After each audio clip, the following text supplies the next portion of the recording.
Ayan, hello guys. Ang video natin for today, itong tayo tayo ng ayan, okra. Ayan, dito sa ating munting hardin. Ayan, oh. So, nagtanim tayo ng apat na puno ng okra. Yung pa isa. Ayan.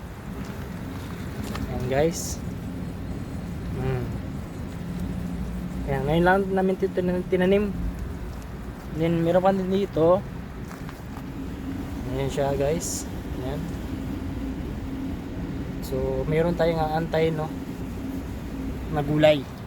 So dito naman tayo sa kabila.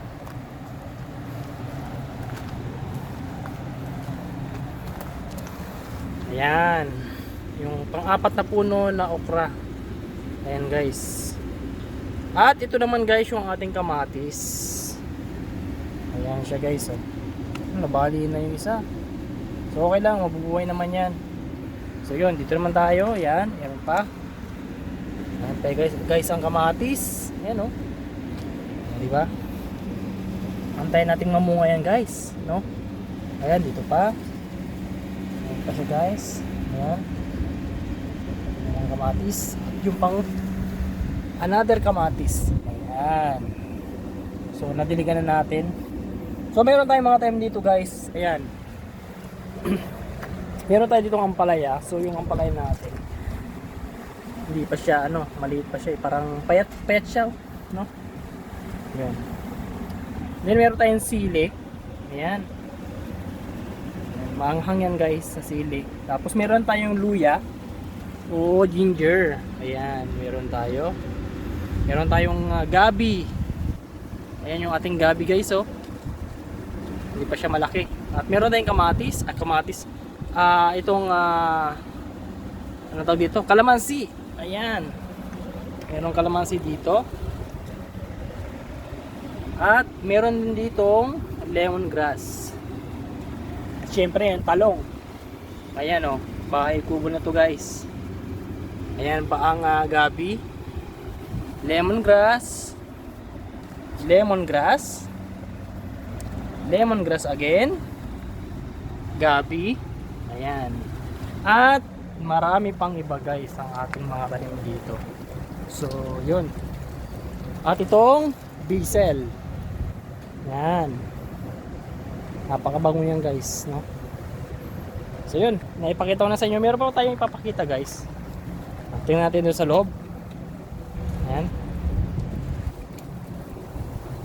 O, ayan guys. Meron tayong ano to?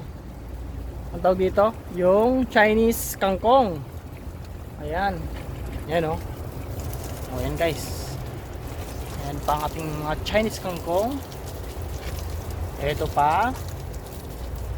Ayan. At marami pang iba guys. Ayan. Okra, kamatis. Ayan. Yung ating mga nakapunla dito na kamatis. Ayan o. Susunod naman ulit tatanim natin yan. Ayun o. Diba? Marami pa tayong pantanim yan oh, yung talong. So hindi pa pwedeng itanim yung talong kasi maliliit pa guys. Yung kamatis oh. So marami pa tayo dapat itanim na gulay. Ano? Makita nyo na guys yung ating mga bagong tanim na gulay. Ayan oh. Diba? Napakaganda. Ayan. So magtanim natin kayo guys. Ayan o, diba? Alright. Ganda talaga guys pag may tanim ka sa sariling gulay.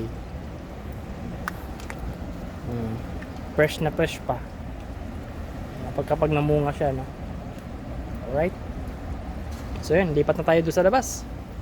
Ayan, okay guys, antayin nating mamunga ang okra, kamatis, talong, at marami pang iba, no? Ayan, o diba? Ayan, sa mga mahilig magtanim dyan ng mga gulay, ayan, magtanim na rin ho kayo. Ayan, diba? Maliit lang yung hardin natin pero may mga tanim tayong mga gulay. Sari-sari pa siya guys, no? Okay. yan ang aabangan natin guys mamunga. Yan ang ating mga bagong pananim. Alright. So, okay. So yun guys, sa mga hindi pa po nakapag-subscribe sa aking YouTube channel, ayan, pwede nyo pong subscribe nyo po, pakipindot na rin po ang notification bell para lagi kayong updated sa ating mga panibagong video na ating i-upload. Then paki-share, paki-like na rin, comment na rin po kayo. Ayan, hanapin nyo lang po ang Lasso Moto. Meron din tayo sa Facebook page, Henry Tagle Lasso. Pakibisitin nyo po yung aking Facebook page. Ayun, so medyo na ano tayo ngayon, medyo malamig yung simoy ng hangin. So yun guys, maraming salamat sa inyo. Hanggang sa muli. Ano? Abangan natin yan guys, yung mga bunga. Okay? So yun lamang guys. Maraming salamat sa inyong ride safe and God bless. Bye bye.